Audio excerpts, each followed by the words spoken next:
Hello नमस्कार साथियों, कैसे हो आप सभी का स्वागत है एक बार पुनः। ये वीडियो महत्वपूर्ण है। आप सी टेट को लेके आप देखेंगे कि इससे पहले हमने एक वीडियो डाली हुई है जिसमें हमने पक्षियों के आवास के बारे में बताया हुआ है। पक्षी कहाँ रहते हैं और पक्षियों से किस प्रकार के प्रश्न बनते हैं, उस वीडियो में हमने ये बताया है। क्योंकि आप देखेंगे कि सी टेट में पशु पक्षियों से जुड़े हुए प्रश्न आपके पूछते हैं, तो अगर आप वो एक वीडियो देख लेते हैं तो पक्षियों का आपका काम खत्म हो जाएगा। उतने में से ही आप देखेंगे प्रश्न केवल आपके बनते हैं। तो उसके बाद अब आइए देखते हैं पशुओं से जुड़े हुए कौन कौन से प्रश्न आपके देखेंगे। एनसीईआरटी पैटर्न पे एकदम आधारित है। इसी प्रकार के प्रश्न आप देखेंगे सी टेट में आपके बनते हैं। तो ये वीडियो आपके आगामी 2022 का सी टेट है, जो आप देखेंगे कि अब आपके दिसंबर में आयोजित ना होके अब वो एक महीना आपके बाद में, यानी आपको जनवरी और या फरवरी में के शुरुआती दिनों में देखने को मिलेंगे। तो आपके लिए महत्वपूर्ण हो जाता है। अगर आप सी टेट की तैयारी करते हैं तो आप इस टॉपिक वाइज एक एक टॉपिक का एक हमने वीडियो बना रखा है, वो बनाने की सीरीज चालू रखी है। तो इसमें आप ये देखेंगे कि दूसरी वीडियो, इसमें हम उन जानवरों को लेंगे जो आप देखेंगे आपके सिलेबस में है। आप देखेंगे कि अगर इस वीडियो को आप एक बार अच्छे से देख लेते हैं तो आप देखेंगे कि इसी में के बीच में से आपके प्रश्न बनते हैं और जानवरों का काम खत्म हो जाएगा। इतने में से ही अगर आप इस वीडियो को कंप्लीट अच्छे से देख लेते हैं, एकदम ये आपके एनसीईआरटी पैटर्न पर आधारित होगा। तो ये वीडियो की शुरुआत करते हैं और सबसे पहले देखते हैं। तो पहले आप देखेंगे कि इसमें हाथी से भी आपके प्रश्न बनते हैं, पूछता है। तो हाथी को पॉइंट टू पॉइंट हम देखेंगे, हाथी के कौन कौन से पॉइंट आपके बनते हैं।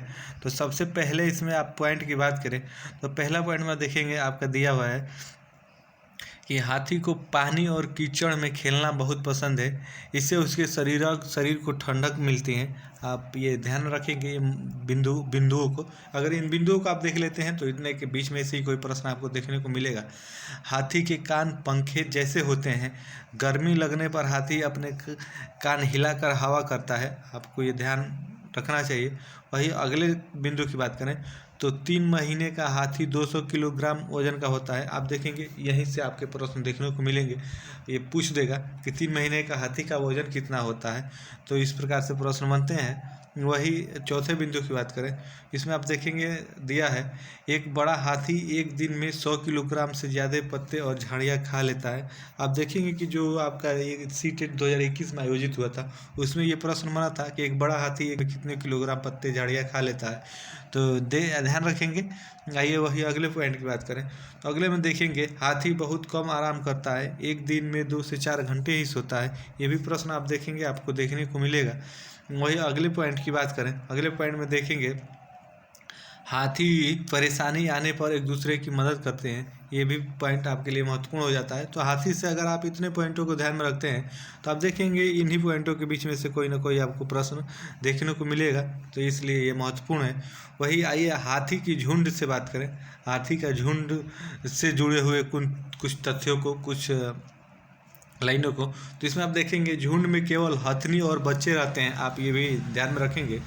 वही दूसरे पॉइंट की बात करें, झुंड की सबसे बुजुर्ग हथनी ही पूरे झुंड की नेता होती है। आपको ये भी पता रखना चाहिए। ये तो जाहिर सी बात है, ये सबको पता होगा कि किसी भी परिवार का जो सबसे बूढ़ा व्यक्ति होता है वही उसका झुंड का मालिक होता है या परिवार का नेता होता है।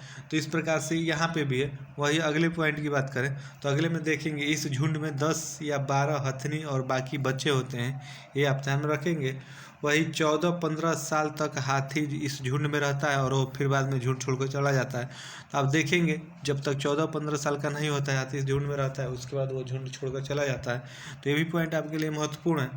आइए वही सलात आप देखेंगे सी टेट का फेवरेट विषय है। आप देखेंगे सलाद से आपके प्रश्न जरूर देखने को मिलते हैं किसी न किसी शिफ्ट में। तो सलाद के बारे में आइए कुछ पॉइंटों को देखते हैं। तो इसमें आप देखेंगे पहला पॉइंट आपका दिया हुआ है सलाद दिखने में भालू की तरह होते हैं और यह भालू से अलग होते हैं। आप देखेंगे कि सलाद एकदम भालू के जैसे लगेंगे। आप भालू और उसमें अंतर नहीं कर पाएंगे, लेकिन ये आप देखेंगे कि ये भालू से अलग होते हैं। आप इस बात को भी ध्यान में रखेंगे। वहीं यहाँ पे देखेंगे दूसरे पॉइंट की बात करेंगे, यह दिन में करीब 17 घंटे पेड़ से उल्टी लटक के आराम से सोते हैं। आप इस बात को भी ध्यान में रखेंगे क्योंकि आप देखेंगे कि यहाँ से भी आपके सलाद से महत्वपूर्ण प्रश्न बनते हैं।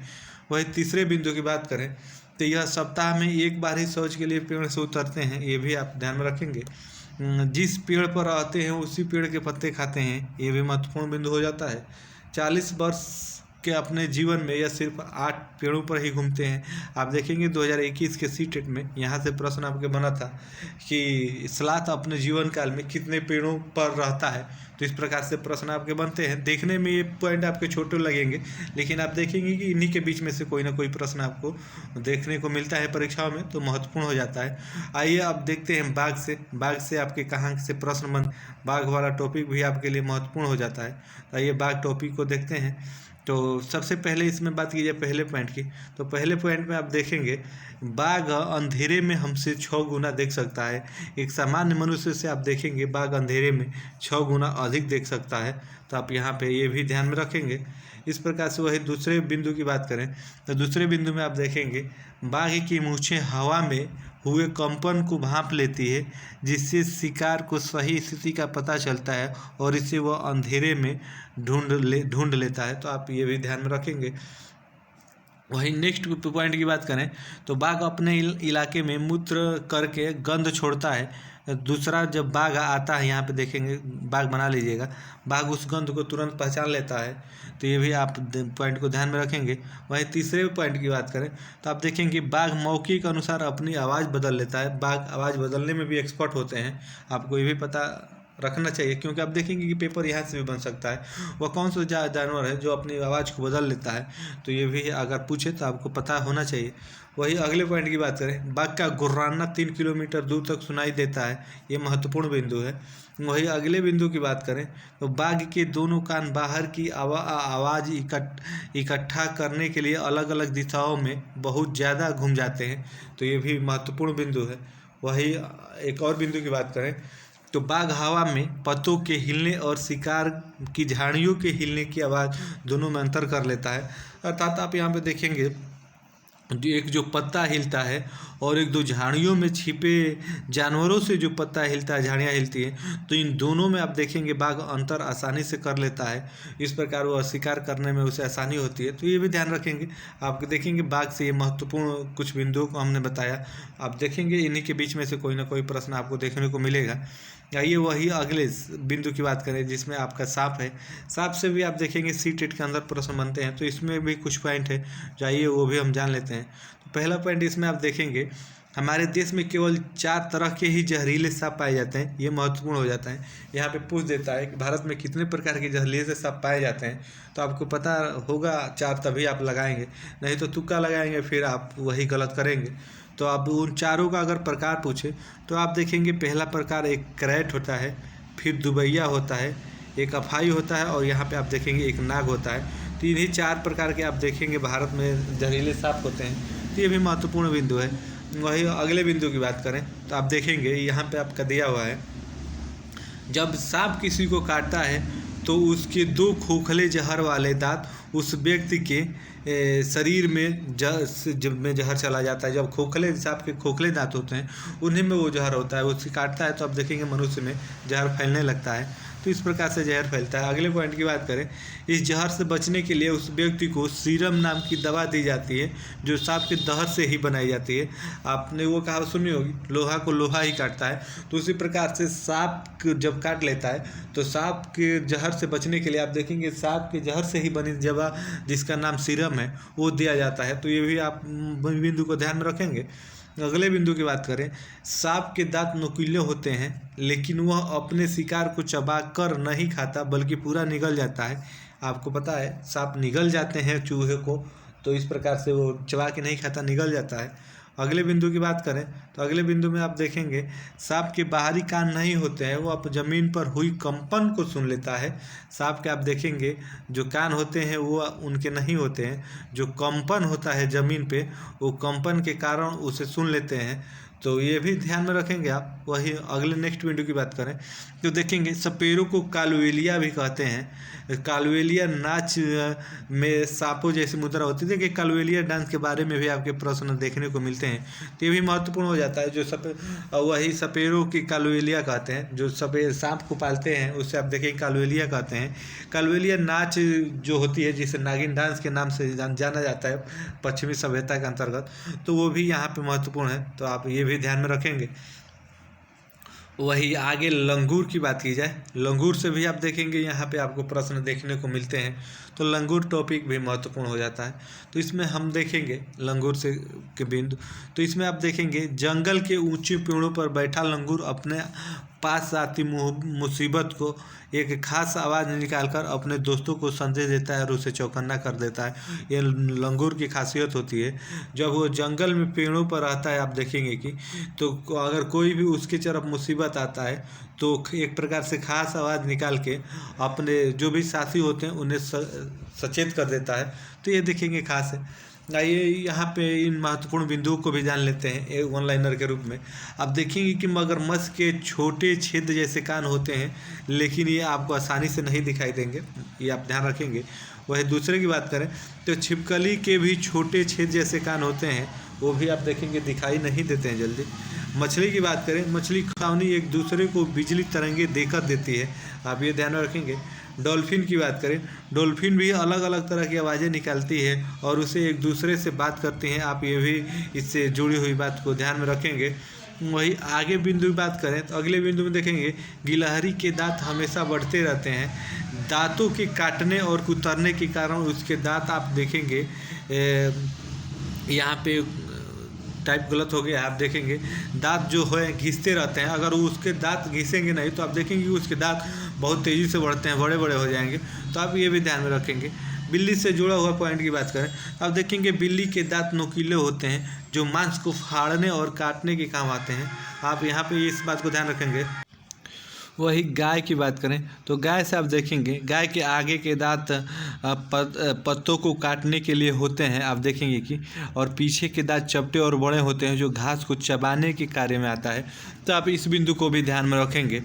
आइए वही आगे कुछ बिंदुओं की बात करें तो यहाँ पे ये आप ध्यान में रखेंगे, यहाँ पे ध्यान रखने वाली बात है। आप देखेंगे इसके बीच से भी प्रश्न आपको देखने को मिलते हैं।